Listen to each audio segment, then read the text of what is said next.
ಮಗನೇ, ಬೆಳಗ್ಗೆಯಿಂದ ಸಾಯಂಕಾಲ ತನಕ ಏನೇನ್ ಮಾಡ್ತೀಯ? ಕಾಲೇಜ್ ಹೋಗ್ತೀನಿ ಅಪ್ಪಾಜಿ. ಆಮೇಲೆ ಟ್ಯೂಷನ್ಗೆ ಹೋಗ್ತೀನಿ. ಆಮೇಲೆ ಸ್ಪೋರ್ಟ್ಸ್. ಆಮೇಲೆ ಬಾವುಟೆ ನೇಯ್ತೀನಿ. ಬಾವುಟೆ ನೇಯ್ತೀನಿ.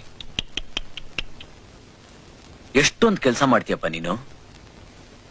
ದಿನಕ್ಕೆ 24 ಗಂಟೆನೂ ಸಾಲೋದೇ ಇಲ್ವಲ್ಲಪ್ಪ ನಿನಗೆ.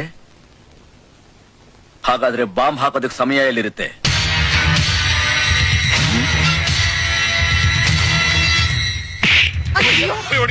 ದೂರ ದೂರ ಹೋಗಿ. ಯಾರಾದ್ರೂ ಹತ್ರ ಬಂದ್ರೆ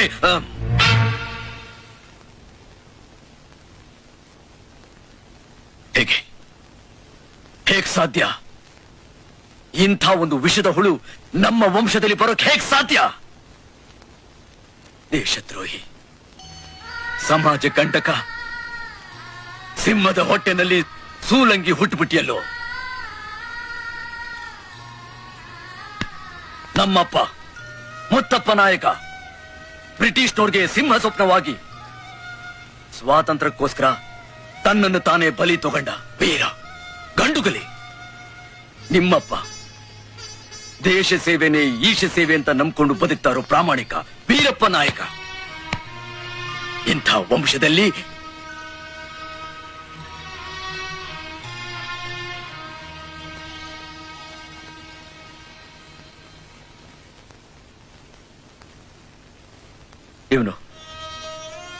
ಇವನು ಮಗುವಾಗಿದ್ದಾಗ ಸುಭಾಷ್ ಚಂದ್ರ ಬೋಸ್ ತರ ಆಗ್ತಾನೆ, ದೇಶಕ್ಕೆ ದೊಡ್ಡ ವ್ಯಕ್ತಿ ಆಗ್ತಾನೆ ಅಂತ ಏನೇನೋ ಆಸೆ.